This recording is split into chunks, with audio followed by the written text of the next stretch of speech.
5वां अध्याय विष्णु दूतों का आगमन। शुकदेव गोस्वामी आगे कहते हैं कि जब मृत्यु के निकट पहुंचे अजामिल ने नारायण नाम का उच्चारण किया तो वो नाम वास्तव में अपराध रहित था।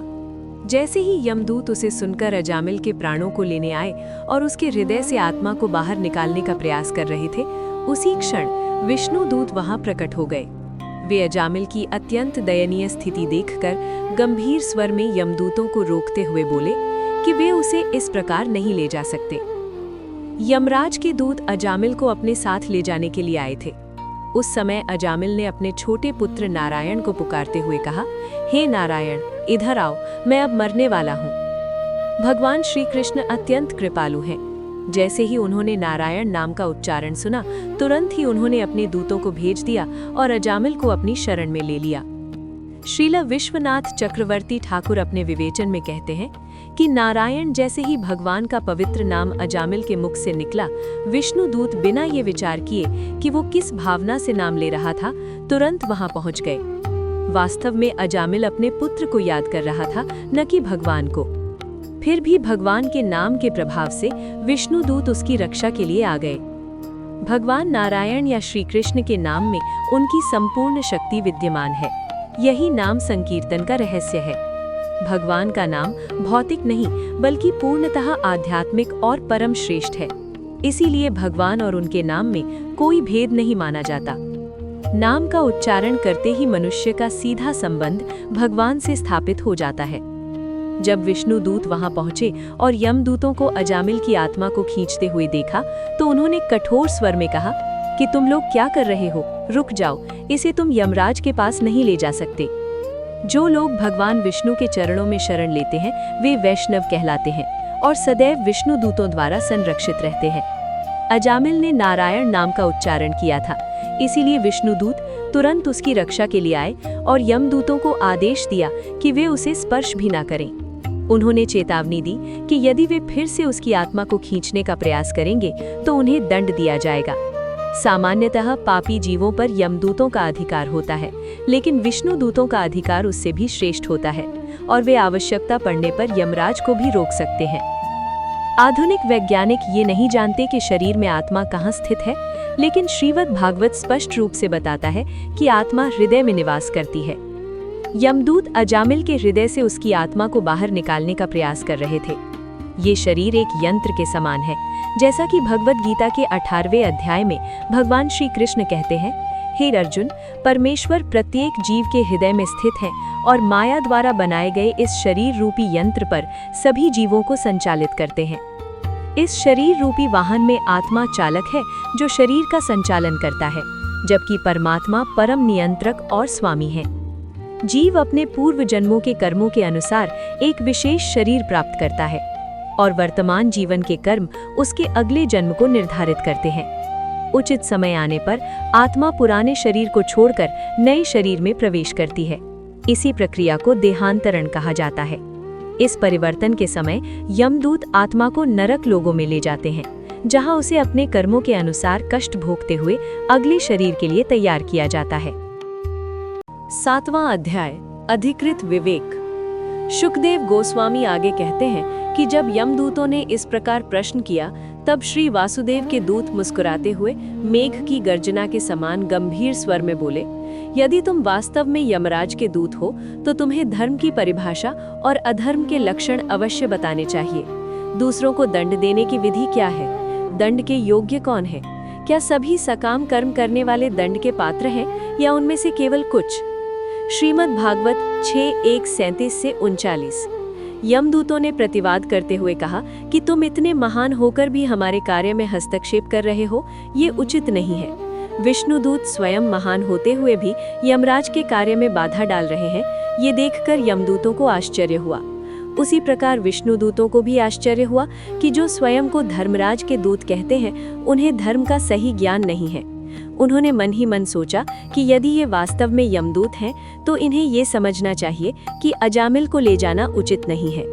विष्णुदूत गंभीर स्वर में बोले, तुम स्वयं को धर्मराज के दूत कहते हो और हम पर आरोप लगाते हो कि हम तुम्हारे कार्य में बाधा डाल रहे हैं। इसलिए पहले ये स्पष्ट करो कि धर्म क्या है और अधर्म क्या है। यदि तुम सच में यमराज के प्रतिनिधि हो तो इन प्रश्नों का उत्तर दे सकोगे। जैसे कोई पुलिसकर्मी कानून का पालन कराता है पर स्वयं अपराधी नहीं होता, उसी प्रकार यमराज भी भगवान के प्रतिनिधि हैं। वे पापियों को दंड देते हैं लेकिन स्वयं निष्पाप रहते हैं और केवल भगवान की आज्ञा का पालन करते हैं। एक पुलिसकर्मी को ये ज्ञान होना चाहिए कि किसे गिरफ्तार करना है और किसे नहीं। यदि वो हर किसी को पकड़ने लगे तो वो स्वयं अपराधी बन जाएगा। उसी प्रकार यमदूत किसी भी व्यक्ति को पकड़कर नहीं ले जा सकते। वे केवल उन लोगों को ले जाते हैं जो भगवान के भक्त नहीं हैं और जिन्होंने पाप कर्म किए हैं। यमराज ने अपने यमदूतों को ये भी आदेश दिया है कि वे वैष्णवों के पास न जाएं।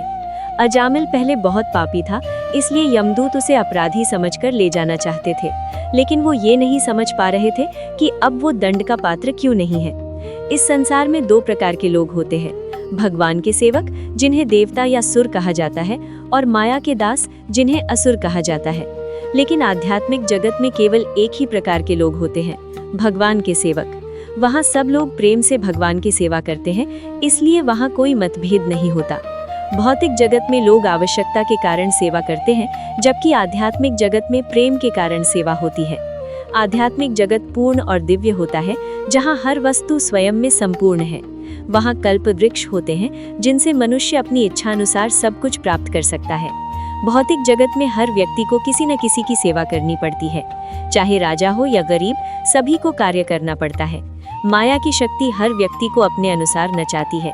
जैसे मालिक के कहने पर कुत्ता नाचता है, वैसे ही मनुष्य भी परिस्थितियों के अनुसार कार्य करने के लिए बाध्य होता है। भौतिक जगत में हर व्यक्ति स्वयं को स्वामी समझता है, जबकि वास्तव में वो सेवक ही होता है। परिवार का मुखिया सोचता है कि वो सबका मालिक है, पर वो भी अपने परिवार की सेवा ही करता है। राजा या राष्ट्रपति भी वास्तव में जनता के सेवक होते हैं। यदि वे ठीक से सेवा न करें तो उन्हें पद से हटा दिया जाता है। इस संसार में हर व्यक्ति स्वामी बनने की होड़ में लगा है। राजनीति में, परिवार में, मित्रों में, हर जगह प्रतिस्पर्धा है, लेकिन ये स्वामित्व का भाव केवल भ्रम है। इतिहास में कई महान व्यक्तियों को सम्मान मिला, लेकिन अंततः वे भी परिस्थितियों के अधीन रहे। वास्तव में कोई भी पूर्ण स्वामी नहीं है। हर कोई या तो माया का दास है या भगवान का। कुछ लोग भगवान के अस्तित्व को ही नकार देते हैं या स्वयं को भगवान मानने लगते हैं। लेकिन जन्म, मृत्यु, बुढ़ापा और रोग, ये सभी भगवान के नियम हैं जिनसे कोई भी बच नहीं सकता। जो लोग भगवान की सेवा नहीं करते, वे माया के अधीन हो जाते हैं और भ्रमित होकर गलत बातें करने लगते हैं। देवता और असुरों के बीच सदा संघर्ष चलता रहता है। असुर भगवान के विरुद्ध होते हैं, जबकि देवता भगवान की शरण लेते हैं। प्रहलाद महाराज की कथा में भी यही देखा जाता है। उनके पिता हिरण्यकशिपु असुर थे, जबकि प्रहलाद स्वयं भगवान के भक्त थे। एक पिता सामान्यतः अपने पुत्र से प्रेम करता है, लेकिन असुर स्वभाव के कारण हिरण्यकशिपु अपने ही पुत्र का विरोधी बन गया। प्रहलाद महाराज बचपन से ही भगवान के प्रति समर्पित थे। जब उनके पिता ने उनसे पूछा कि उन्होंने सबसे अच्छा क्या सीखा है, तो उन्होंने उत्तर दिया, मनुष्य जीवन भगवान की प्राप्ति के लिए है, इसलिए उसे भक्ति में लगाना चाहिए। ये सुनकर हिरण्यकशिपु क्रोधित हो गया और उसने शिक्षकों से प्रश्न किया, लेकिन उन्होंने कहा कि ये भावना प्रहलाद के भीतर स्वाभाविक है।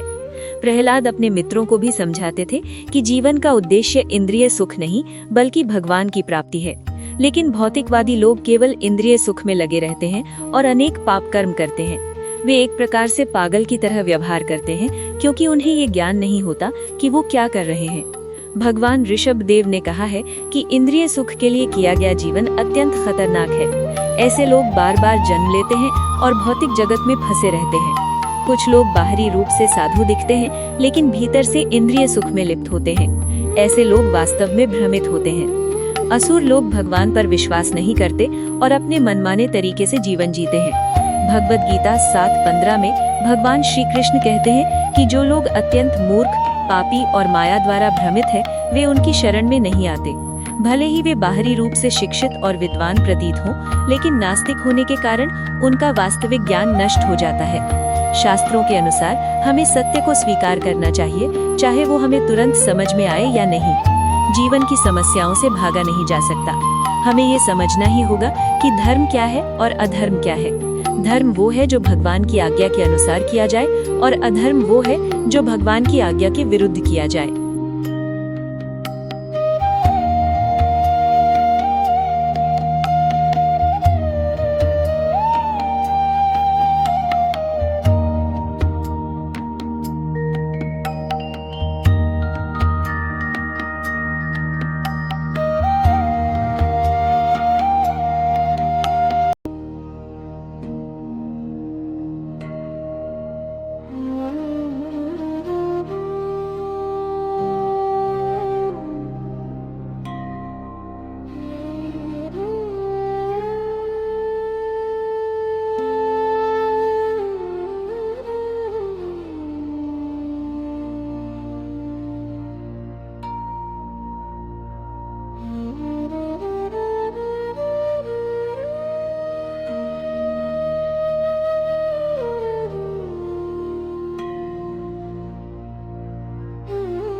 तीसरा अध्याय।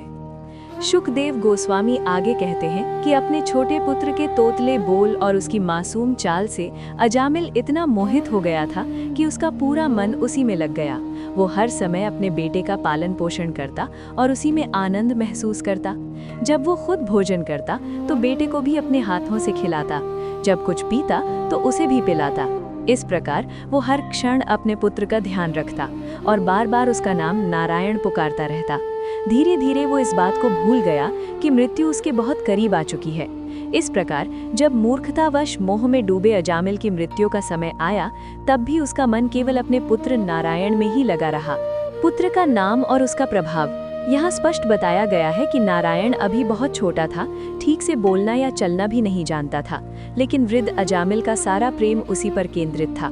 वो हर समय नारायण नाम का उच्चारण करता रहता।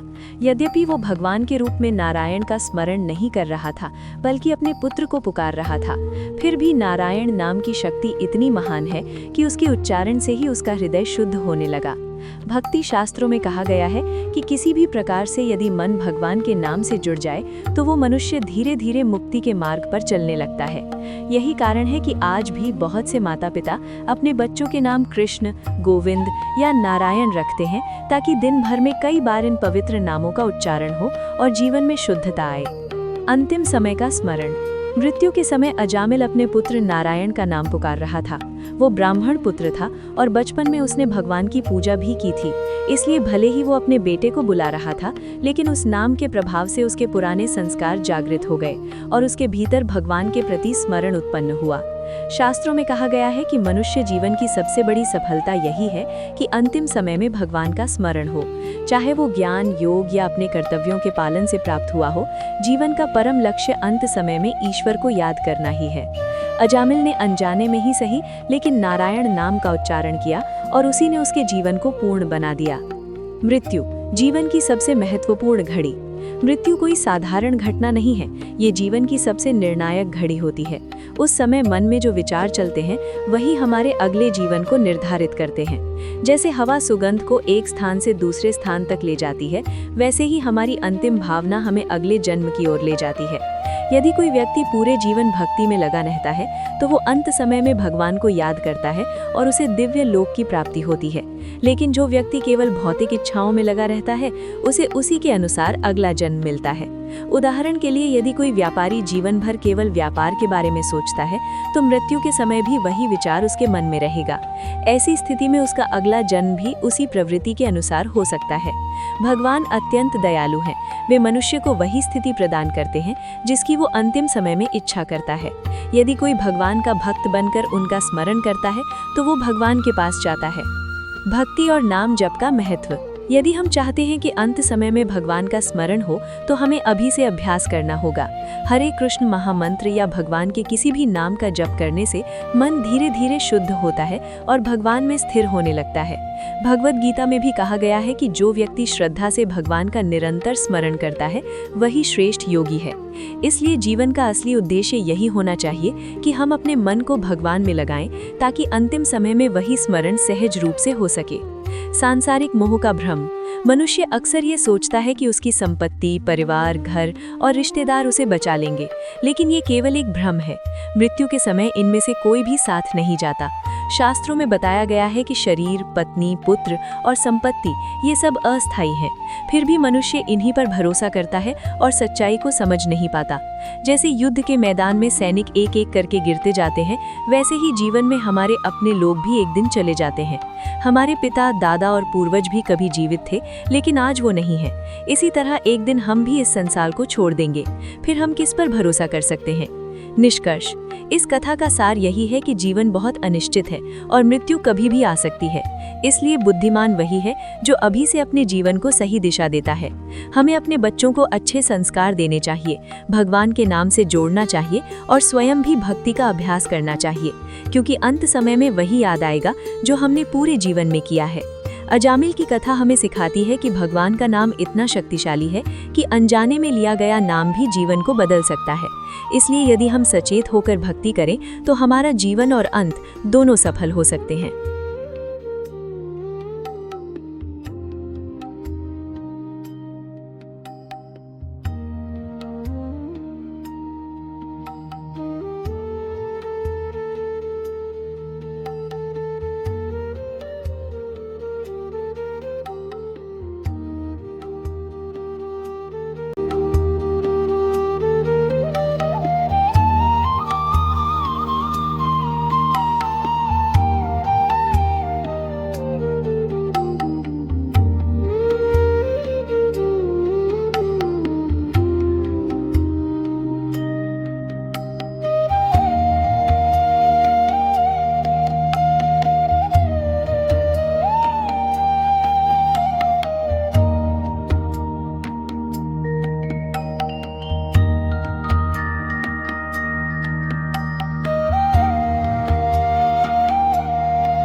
चौथा अध्याय। शुकदेव गोस्वामी आगे कहते हैं कि उस समय अजामिल ने 3 अत्यंत भयानक प्राणियों को देखा। उनके चेहरे विकृत थे, शरीर डरावने थे, उनकी आकृति भयंकर थी और उनके बाल लंबे तथा बिखरे हुए थे। उनके हाथों में मोटे रस्से थे जिनसे वे उसे बांधकर यमराज के दरबार में ले जाने आए थे। उन्हें देखते ही अजामिल भय से कांप उठा और पूरी तरह घबरा गया। उसी समय उसने अपने छोटे पुत्र को पास में खेलते हुए देखा। अपने पुत्र के प्रति अत्यधिक मोह के कारण वो जोर जोर से उसे पुकारने लगा। रोते हुए और अत्यंत व्याकुल अवस्था में उसने नारायण नाम का उच्चारण किया। मृत्यु के समय की बेचैनी। मृत्यु का समय प्रत्येक जीव के लिए अत्यंत कठिन और भयावह होता है। विशेष रूप से जो लोग पापमय जीवन जीते हैं वे उस समय बहुत अधिक भय और चिंता में डूब जाते हैं। वास्तव में आत्मा कभी मरती नहीं, वो केवल एक शरीर को छोड़कर दूसरे शरीर में प्रवेश करती है, लेकिन ये परिवर्तन अत्यंत कष्टदायक होता है। मृत्यु के समय शरीर में इतनी तीव्र पीड़ा होती है कि जीव के लिए उस शरीर में टिके रहना कठिन हो जाता है। कई बार ये पीड़ा इतनी असहनीय हो जाती है कि व्यक्ति आत्महत्या तक कर बैठता है, परंतु शास्त्रों के अनुसार आत्महत्या भी एक गंभीर पाप है और इससे कष्ट समाप्त नहीं होते बल्कि और बढ़ जाते हैं। अजामिल ने जब उन भयानक यमदूतों को देखा तो वो डर के मारे कांप उठा।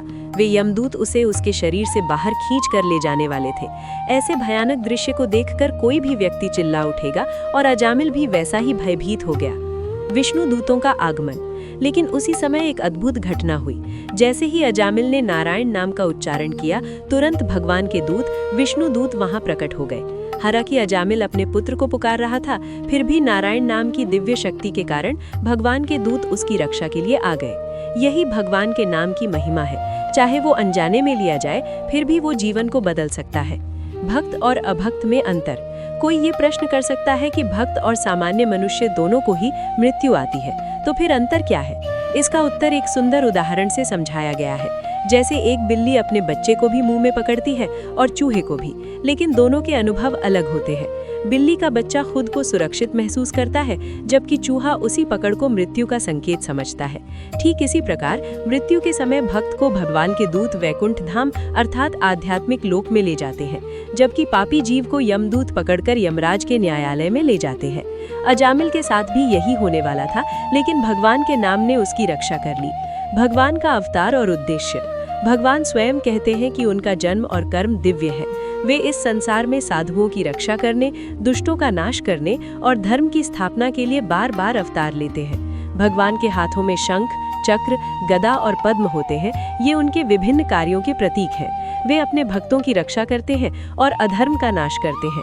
इसी प्रकार भगवान के सच्चे भक्त भी इस संसार में एक विशेष उद्देश्य से आते हैं, लोगों को धर्म और भक्ति का मार्ग दिखाने के लिए। उनके जन्म और मृत्यु यानी आविर्भाव और तिरोभाव दोनों ही शुभ माने जाते हैं और उनके अवसर पर उत्सव मनाया जाता है। आत्मा का सत्य। वास्तव में आत्मा का कभी जन्म नहीं होता, ना ही उसकी मृत्यु होती है। ये केवल शरीर बदलती है। लेकिन नास्तिक लोग इस सत्य को नहीं समझते और भगवान के अस्तित्व पर भी संदेह करते हैं। शास्त्रों में ऐसे लोगों को अज्ञानी कहा गया है, क्योंकि वे सत्य को जाने बिना ही अपने आप को विद्वान समझते हैं। भगवान के चिंतन से मुक्ति। अजामिल का जीवन पापमय था, लेकिन अंत समय में उसने नारायण नाम का उच्चारण किया, जिससे उसे मुक्ति का मार्ग मिल गया। इससे ये सिद्ध होता है कि भगवान का नाम अत्यंत शक्तिशाली है। इतिहास में कई उदाहरण हैं, जैसे गोपियां प्रेम से भगवान का चिंतन करती थीं, जबकि कंस और शिशुपाल जैसे दुष्ट भय और क्रोध से भगवान को याद करते थे। फिर भी लगातार भगवान का स्मरण करने के कारण अंततः उन्हें भी मुक्ति प्राप्त हुई। हालांकि सर्वोत्तम मार्ग ये है कि हम प्रेम और श्रद्धा से भगवान का स्मरण करें, क्योंकि वही सच्ची भक्ति है। ब्रह्म ज्योति और उससे आगे। कुछ लोग भगवान के निराकार रूप में ब्रह्म ज्योति में लीन होना चाहते हैं, लेकिन वो स्थायी स्थिति नहीं है। वहाँ आनंद और विविधता का अभाव होता है, इसलिए जीवात्मा फिर से भौतिक संसार में आ सकती है। लेकिन भगवान के सच्चे भक्त इस प्रकार की मुक्ति नहीं चाहते। वे केवल भगवान की प्रेममयी सेवा करना चाहते हैं। भगवान की कृपा से वे वैकुंठ धाम या गोलोक वृंदावन पहुँचते हैं, जहाँ जन्म, मृत्यु, बुढ़ापा और बीमारी नहीं होती। निष्कर्ष। इस अध्याय का सार ये है कि आत्मा अमर है, न उसका जन्म होता है न मृत्यु।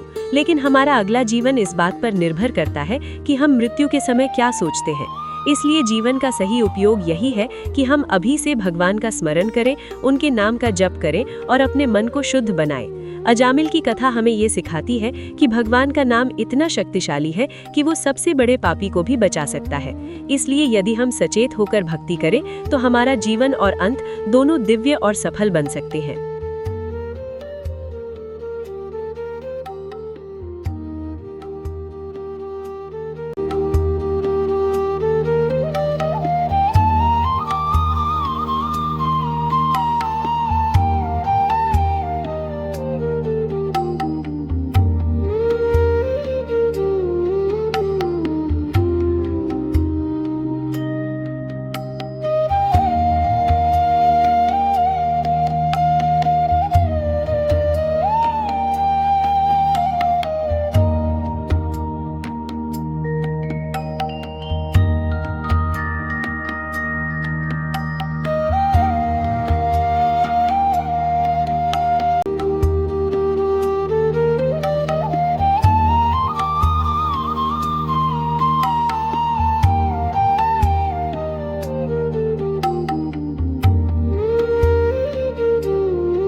चौथा अध्याय। शुकदेव गोस्वामी आगे कहते हैं कि उस समय अजामिल ने 3 अत्यंत भयानक प्राणियों को देखा। उनके चेहरे विकृत थे, शरीर डरावने थे, उनकी आकृति भयंकर थी और उनके बाल लंबे तथा बिखरे हुए थे। उनके हाथों में मोटे रस्से थे जिनसे वे उसे बांधकर यमराज के दरबार में ले जाने आए थे। उन्हें देखते ही अजामिल भय से कांप उठा और पूरी तरह घबरा गया। उसी समय उसने अपने छोटे पुत्र को पास में खेलते हुए देखा। अपने पुत्र के प्रति अत्यधिक मोह के कारण वो जोर जोर से उसे पुकारने लगा। रोते हुए और अत्यंत व्याकुल अवस्था में उसने नारायण नाम का उच्चारण किया। मृत्यु के समय की बेचैनी। मृत्यु का समय प्रत्येक जीव के लिए अत्यंत कठिन और भयावह होता है। विशेष रूप से जो लोग पापमय जीवन जीते हैं वे उस समय बहुत अधिक भय और चिंता में डूब जाते हैं। वास्तव में आत्मा कभी मरती नहीं, वो केवल एक शरीर को छोड़कर दूसरे शरीर में प्रवेश करती है, लेकिन ये परिवर्तन अत्यंत कष्टदायक होता है। मृत्यु के समय शरीर में इतनी तीव्र पीड़ा होती है कि जीव के लिए उस शरीर में टिके रहना कठिन हो जाता है। कई बार ये पीड़ा इतनी असहनीय हो जाती है कि व्यक्ति आत्महत्या तक कर बैठता है, परंतु शास्त्रों के अनुसार आत्महत्या भी एक गंभीर पाप है और इससे कष्ट समाप्त नहीं होते बल्कि और बढ़ जाते हैं। अजामिल ने जब उन भयानक यमदूतों को देखा तो वो डर के मारे कांप उठा। वे यमदूत उसे उसके शरीर से बाहर खींच कर ले जाने वाले थे। ऐसे भयानक दृश्य को देखकर कोई भी व्यक्ति चिल्ला उठेगा और अजामिल भी वैसा ही भयभीत हो गया। विष्णु दूतों का आगमन। लेकिन उसी समय एक अद्भुत घटना हुई। जैसे ही अजामिल ने नारायण नाम का उच्चारण किया, तुरंत भगवान के दूत विष्णु दूत वहां प्रकट हो गए। हालांकि अजामिल अपने पुत्र को पुकार रहा था, फिर भी नारायण नाम की दिव्य शक्ति के कारण भगवान के दूत उसकी रक्षा के लिए आ गए। यही भगवान के नाम की महिमा है। चाहे वो अनजाने में लिया जाए, फिर भी वो जीवन को बदल सकता है। भक्त और अभक्त में अंतर। कोई ये प्रश्न कर सकता है कि भक्त और सामान्य मनुष्य दोनों को ही मृत्यु आती है, तो फिर अंतर क्या है? इसका उत्तर एक सुंदर उदाहरण से समझाया गया है। जैसे एक बिल्ली अपने बच्चे को भी मुंह में पकड़ती है और चूहे को भी, लेकिन दोनों के अनुभव अलग होते हैं। बिल्ली का बच्चा खुद को सुरक्षित महसूस करता है, जबकि चूहा उसी पकड़ को मृत्यु का संकेत समझता है। ठीक इसी प्रकार मृत्यु के समय भक्त को भगवान के दूत वैकुंठ धाम अर्थात आध्यात्मिक लोक में ले जाते हैं, जबकि पापी जीव को यमदूत पकड़कर यमराज के न्यायालय में ले जाते हैं। अजामिल के साथ भी यही होने वाला था, लेकिन भगवान के नाम ने उसकी रक्षा कर ली। भगवान का अवतार और उद्देश्य। भगवान स्वयं कहते हैं कि उनका जन्म और कर्म दिव्य है। वे इस संसार में साधुओं की रक्षा करने, दुष्टों का नाश करने और धर्म की स्थापना के लिए बार बार अवतार लेते हैं। भगवान के हाथों में शंख, चक्र, गदा और पद्म होते हैं। ये उनके विभिन्न कार्यों के प्रतीक हैं। वे अपने भक्तों की रक्षा करते हैं और अधर्म का नाश करते हैं। इसी प्रकार भगवान के सच्चे भक्त भी इस संसार में एक विशेष उद्देश्य से आते हैं, लोगों को धर्म और भक्ति का मार्ग दिखाने के लिए। उनके जन्म और मृत्यु यानी आविर्भाव और तिरोभाव दोनों ही शुभ माने जाते हैं और उनके अवसर पर उत्सव मनाया जाता है। आत्मा का सत्य। वास्तव में आत्मा का कभी जन्म नहीं होता, ना ही उसकी मृत्यु होती है। ये केवल शरीर बदलती है। लेकिन नास्तिक लोग इस सत्य को नहीं समझते और भगवान के अस्तित्व पर भी संदेह करते हैं।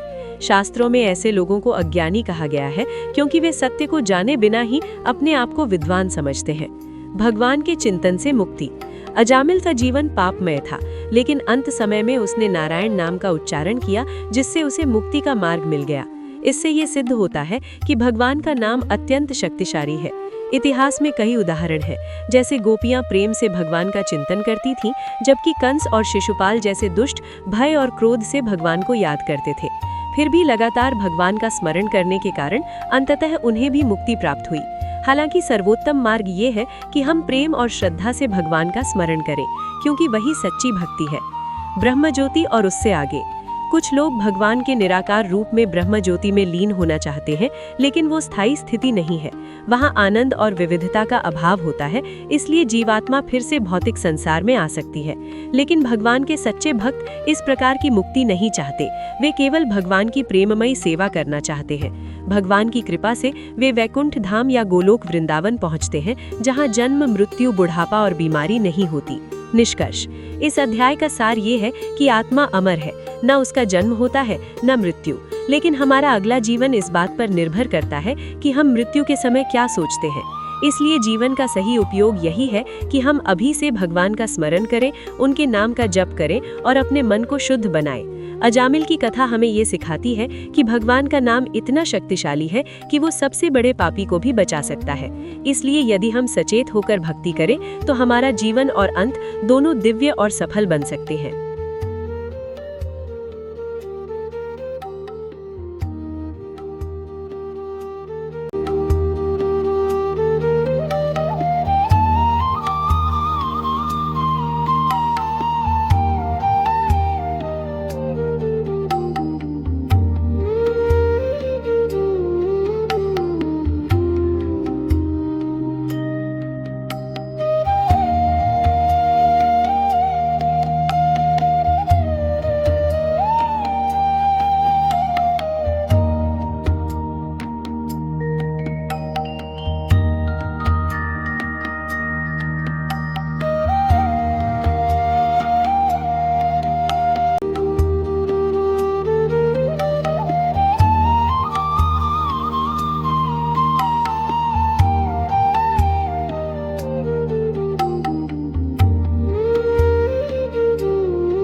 तीसरा अध्याय। शुकदेव गोस्वामी आगे कहते हैं कि अपने छोटे पुत्र के तोतले बोल और उसकी मासूम चाल से अजामिल इतना मोहित हो गया था कि उसका पूरा मन उसी में लग गया। वो हर समय अपने बेटे का पालन पोषण करता और उसी में आनंद महसूस करता। जब वो खुद भोजन करता तो बेटे को भी अपने हाथों से खिलाता, जब कुछ पीता तो उसे भी पिलाता। इस प्रकार वो हर क्षण अपने पुत्र का ध्यान रखता और बार बार उसका नाम नारायण पुकारता रहता। धीरे धीरे वो इस बात को भूल गया कि मृत्यु उसके बहुत करीब आ चुकी है। इस प्रकार जब मूर्खतावश मोह में डूबे अजामिल की मृत्यु का समय आया, तब भी उसका मन केवल अपने पुत्र नारायण में ही लगा रहा। पुत्र का नाम और उसका प्रभाव। यहाँ स्पष्ट बताया गया है कि नारायण अभी बहुत छोटा था, ठीक से बोलना या चलना भी नहीं जानता था, लेकिन वृद्ध अजामिल का सारा प्रेम उसी पर केंद्रित था। वो हर समय नारायण नाम का उच्चारण करता रहता। यद्यपि वो भगवान के रूप में नारायण का स्मरण नहीं कर रहा था, बल्कि अपने पुत्र को पुकार रहा था। फिर भी नारायण नाम की शक्ति इतनी महान है कि उसके उच्चारण से ही उसका हृदय शुद्ध होने लगा। भक्ति शास्त्रों में कहा गया है कि किसी भी प्रकार से यदि मन भगवान के नाम से जुड़ जाए तो वो मनुष्य धीरे धीरे मुक्ति के मार्ग पर चलने लगता है। यही कारण है कि आज भी बहुत से माता पिता अपने बच्चों के नाम कृष्ण, गोविंद या नारायण रखते हैं, ताकि दिन भर में कई बार इन पवित्र नामों का उच्चारण हो और जीवन में शुद्धता आए। अंतिम समय का स्मरण। मृत्यु के समय अजामिल अपने पुत्र नारायण का नाम पुकार रहा था। वो ब्राह्मण पुत्र था और बचपन में उसने भगवान की पूजा भी की थी, इसलिए भले ही वो अपने बेटे को बुला रहा था, लेकिन उस नाम के प्रभाव से उसके पुराने संस्कार जागृत हो गए और उसके भीतर भगवान के प्रति स्मरण उत्पन्न हुआ। शास्त्रों में कहा गया है कि मनुष्य जीवन की सबसे बड़ी सफलता यही है कि अंतिम समय में भगवान का स्मरण हो। चाहे वो ज्ञान, योग या अपने कर्तव्यों के पालन से प्राप्त हुआ हो, जीवन का परम लक्ष्य अंत समय में ईश्वर को याद करना ही है। अजामिल ने अनजाने में ही सही, लेकिन नारायण नाम का उच्चारण किया और उसी ने उसके जीवन को पूर्ण बना दिया। मृत्यु जीवन की सबसे महत्वपूर्ण घड़ी। मृत्यु कोई साधारण घटना नहीं है, ये जीवन की सबसे निर्णायक घड़ी होती है। उस समय मन में जो विचार चलते हैं वही हमारे अगले जीवन को निर्धारित करते हैं। जैसे हवा सुगंध को एक स्थान से दूसरे स्थान तक ले जाती है, वैसे ही हमारी अंतिम भावना हमें अगले जन्म की ओर ले जाती है। यदि कोई व्यक्ति पूरे जीवन भक्ति में लगा रहता है तो वो अंत समय में भगवान को याद करता है और उसे दिव्य लोक की प्राप्ति होती है। लेकिन जो व्यक्ति केवल भौतिक इच्छाओं में लगा रहता है, उसे उसी के अनुसार अगला जन्म मिलता है। उदाहरण के लिए यदि कोई व्यापारी जीवन भर केवल व्यापार के बारे में सोचता है, तो मृत्यु के समय भी वही विचार उसके मन में रहेगा। ऐसी स्थिति में उसका अगला जन्म भी उसी प्रवृत्ति के अनुसार हो सकता है। भगवान अत्यंत दयालु हैं। वे मनुष्य को वही स्थिति प्रदान करते हैं जिसकी वो अंतिम समय में इच्छा करता है। यदि कोई भगवान का भक्त बनकर उनका स्मरण करता है तो वो भगवान के पास जाता है। भक्ति और नाम जप का महत्व। यदि हम चाहते हैं कि अंत समय में भगवान का स्मरण हो तो हमें अभी से अभ्यास करना होगा। हरे कृष्ण महामंत्र या भगवान के किसी भी नाम का जप करने से मन धीरे धीरे शुद्ध होता है और भगवान में स्थिर होने लगता है। भगवद गीता में भी कहा गया है कि जो व्यक्ति श्रद्धा से भगवान का निरंतर स्मरण करता है वही श्रेष्ठ योगी है। इसलिए जीवन का असली उद्देश्य यही होना चाहिए कि हम अपने मन को भगवान में लगाएं, ताकि अंतिम समय में वही स्मरण सहज रूप से हो सके। सांसारिक मोह का भ्रम। मनुष्य अक्सर ये सोचता है कि उसकी संपत्ति, परिवार, घर और रिश्तेदार उसे बचा लेंगे, लेकिन ये केवल एक भ्रम है। मृत्यु के समय इनमें से कोई भी साथ नहीं जाता। शास्त्रों में बताया गया है कि शरीर, पत्नी, पुत्र और संपत्ति ये सब अस्थायी हैं। फिर भी मनुष्य इन्हीं पर भरोसा करता है और सच्चाई को समझ नहीं पाता। जैसे युद्ध के मैदान में सैनिक एक एक करके गिरते जाते हैं, वैसे ही जीवन में हमारे अपने लोग भी एक दिन चले जाते हैं। हमारे पिता, दादा और पूर्वज भी कभी जीवित थे, लेकिन आज वो नहीं है। इसी तरह एक दिन हम भी इस संसार को छोड़ देंगे। फिर हम किस पर भरोसा कर सकते हैं? निष्कर्ष। इस कथा का सार यही है कि जीवन बहुत अनिश्चित है और मृत्यु कभी भी आ सकती है। इसलिए बुद्धिमान वही है जो अभी से अपने जीवन को सही दिशा देता है। हमें अपने बच्चों को अच्छे संस्कार देने चाहिए, भगवान के नाम से जोड़ना चाहिए और स्वयं भी भक्ति का अभ्यास करना चाहिए, क्योंकि अंत समय में वही याद आएगा जो हमने पूरे जीवन में किया है। अजामिल की कथा हमें सिखाती है कि भगवान का नाम इतना शक्तिशाली है कि अनजाने में लिया गया नाम भी जीवन को बदल सकता है। इसलिए यदि हम सचेत होकर भक्ति करें तो हमारा जीवन और अंत दोनों सफल हो सकते हैं।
आध्यात्मिक स्वरूप और दिव्य लीलाएं।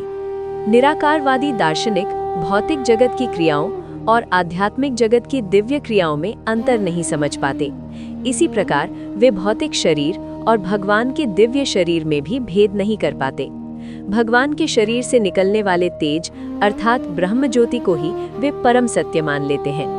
जब भगवान इस भौतिक सृष्टि में अवतार लेते हैं तो वे ये मान लेते हैं कि उनका शरीर भी मनुष्यों की तरह भौतिक है। इस प्रकार की धारणा को मायावाद या निराकारवाद कहा जाता है। भगवान का स्वरूप हमारे जैसा भौतिक नहीं होता। उनका विग्रह सत चित आनंद स्वरूप है, अर्थात वो शाश्वत, पूर्ण ज्ञानमय और आनंदमय है। जो कोई भगवान के इस दिव्य स्वरूप को तत्व से जान लेता है वो पूर्णता को प्राप्त करता है। भगवद गीता में भगवान कहते हैं कि उनका जन्म और कर्म दिव्य हैं और जो इसे सही रूप में समझ लेता है वो शरीर त्यागने के बाद पुनर्जन्म में ही लेता बल्कि भगवान को प्राप्त होता है। भगवान ने माता यशोदा के साथ अपनी बाल लीलाओं में एक साधारण बालक की तरह व्यवहार किया।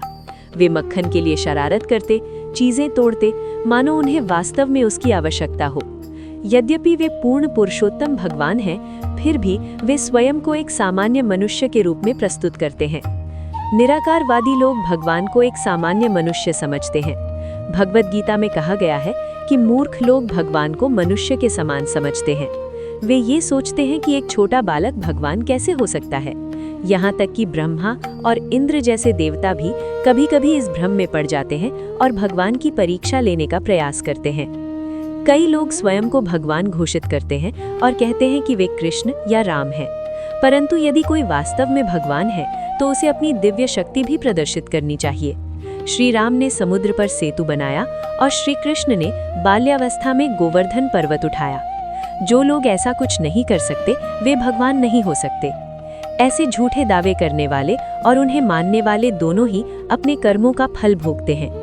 एक बार ब्रह्मा ने भी श्री कृष्ण की परीक्षा ली।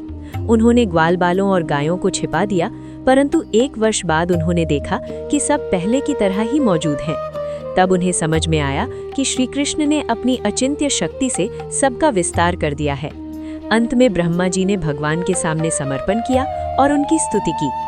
इसी प्रकार जब श्री कृष्ण ने नंद महाराज को इंद्र पूजा बंद करने के लिए कहा तो इंद्र क्रोधित हो गए और उन्होंने 7 दिनों तक लगातार वर्षा की। तब श्री कृष्ण ने गोवर्धन पर्वत उठाकर सभी वृंदावन वासियों की रक्षा की। इस घटना से इंद्र को ये समझ में आ गया कि श्री कृष्ण ही पूर्ण पुरुषोत्तम भगवान हैं। मायावादी लोग शास्त्रों को पूरी तरह स्वीकार नहीं करते, बल्कि अपनी सुविधा के अनुसार उसका अर्थ निकालते हैं। इसे अर्ध कुक्कुटी न्याय कहा जाता है, जिसमें व्यक्ति लाभ लेने के लिए केवल आधा सत्य स्वीकार करता है और शेष को त्याग देता है। इस प्रकार का दृष्टिकोण आध्यात्मिक ज्ञान को विकृत कर देता है। वेदांत सूत्र के अनुसार परम सत्य वो है जिससे समस्त सृष्टि की उत्पत्ति, स्थिति और विनाश होता है। श्रीमद् भागवत में बताया गया है कि परम सत्य सर्वज्ञ, चेतन और पूर्ण स्वतंत्र है। मनुष्य भी चेतन है, परंतु उसका ज्ञान सीमित है। वो अपने ही शरीर की पूरी रचना को नहीं जान पाता, जबकि भगवान भूत, वर्तमान और भविष्य सभी को जानते हैं, जैसा कि भगवद गीता में कहा गया है। इस प्रकार भगवान पूर्ण, स्वतंत्र और सर्वज्ञ हैं। उन्हें किसी से ज्ञान प्राप्त करने की आवश्यकता नहीं होती। जो लोग दूसरों से ज्ञान लेकर स्वयं को भगवान मानने का प्रयास करते हैं वे भ्रम में हैं। वास्तविक भगवान वही है जो स्वयं पूर्ण है, जैसे श्री कृष्ण।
लीलाओं का विकृत अनुकरण।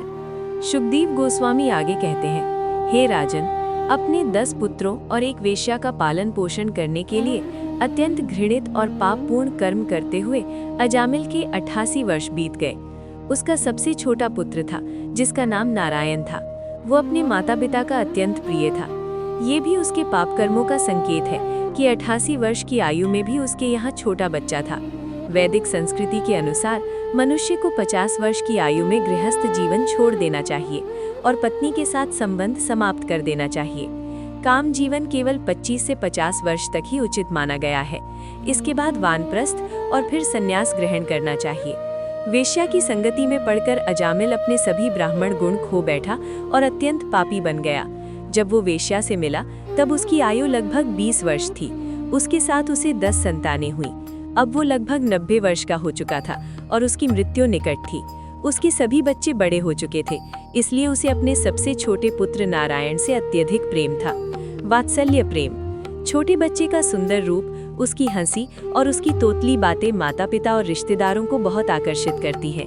यही कारण है कि बच्चे का पालन पोषण संभव हो पाता है। ऐसा वात्सल्य प्रेम केवल मनुष्यों में ही नहीं बल्कि पशुओं में भी देखा जाता है। एक उदाहरण में बताया गया कि कानपुर में एक बंदरिया अपने बच्चे के साथ आई। खेलते खेलते उसका बच्चा कमरे में चला गया, जिससे वो बहुत बेचैन हो गई। जब बच्चे को बाहर निकाला गया तो उसने तुरंत उसे गले लगा लिया और वहां से चली गई।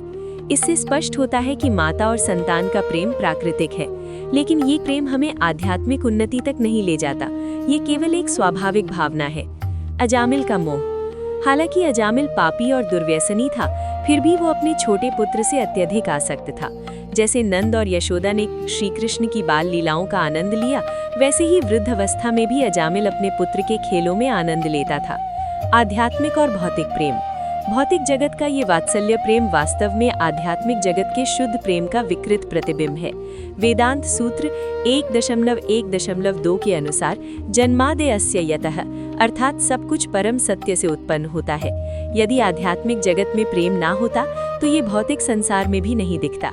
इसलिए जो विविधता हम इस संसार में देखते हैं वो केवल आध्यात्मिक विविधता का प्रतिबिंब है। परम सत्य निराकार या शून्य नहीं है। कुछ मायावादी इस संसार की अपूर्णता से परेशान होकर परम सत्य को निराकार मान लेते हैं। वे केवल ब्रह्म ज्योति को ही सब कुछ समझते हैं और वैकुंठ लोक के बारे में नहीं जानते। अधूरी मुक्ति का परिणाम। श्रीमद् भागवतम 1.2.23 में कहा गया है, जो लोग स्वयं को मुक्त मानते हैं लेकिन भगवान के चरणों का आश्रय नहीं लेते, उनकी बुद्धि शुद्ध नहीं होती। वे कठिन तपस्या करके ऊंचे स्तर तक पहुंचते हैं, लेकिन अंततः उन्हें फिर से इस भौतिक संसार में लौटना पड़ता है।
आधुनिक समाज की अवनति।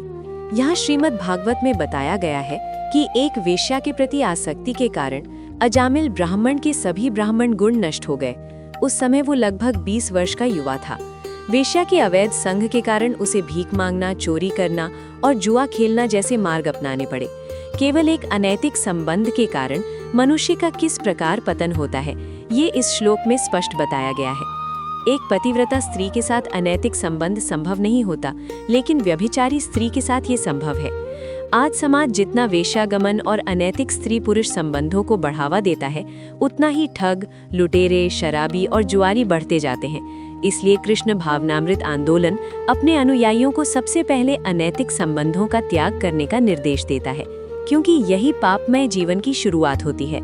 इसके बाद मांसाहार, जुआ और नशे जैसी बुरी आदतें स्वतः ही जीवन में आ जाती हैं।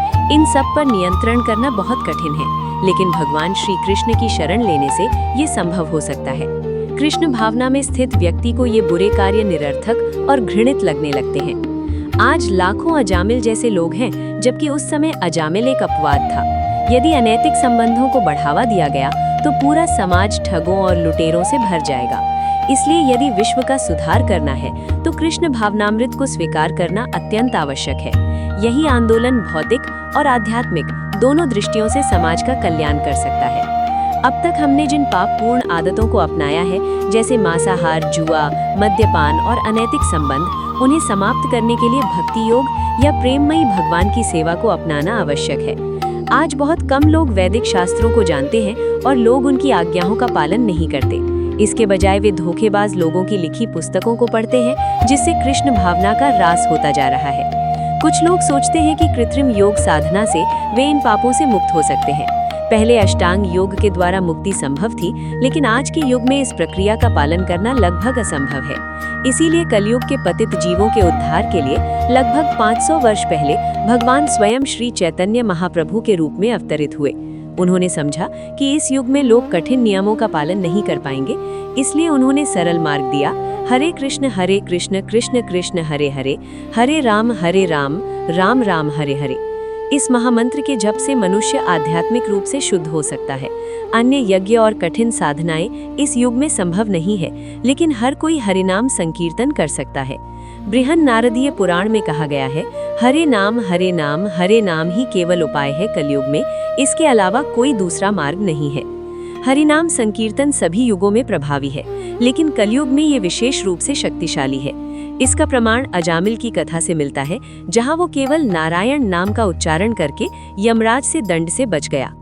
अनैतिक संबंधों के दुष्परिणाम। हरिनाम का पूर्ण लाभ पाने के लिए अपराध रहित जप आवश्यक है, और इसके लिए कुछ संयम जरूरी है। सबसे पहले मनुष्य को अनैतिक संबंधों से दूर रहना चाहिए। शास्त्रों के अनुसार शारीरिक संबंध केवल अपनी पत्नी के साथ और केवल संतान उत्पत्ति के उद्देश्य से होना चाहिए। इसके अतिरिक्त इसकी कोई आवश्यकता नहीं है। जो व्यक्ति पारिवारिक जीवन की जिम्मेदारी नहीं लेता और अविवाहित रहकर अनैतिक संबंध रखता है, वो गैर जिम्मेदार माना जाता है और उसे अपने कर्मों का फल भोगना ही पड़ता है। जो पारिवारिक जीवन की जिम्मेदारी नहीं लेना चाहता, वो ब्रह्मचर्य का पालन कर सकता है। आध्यात्मिक गुरु के मार्गदर्शन में ब्रह्मचर्य का पालन करने से मनुष्य का अधिकांश जीवन भौतिक बंधनों से मुक्त हो सकता है।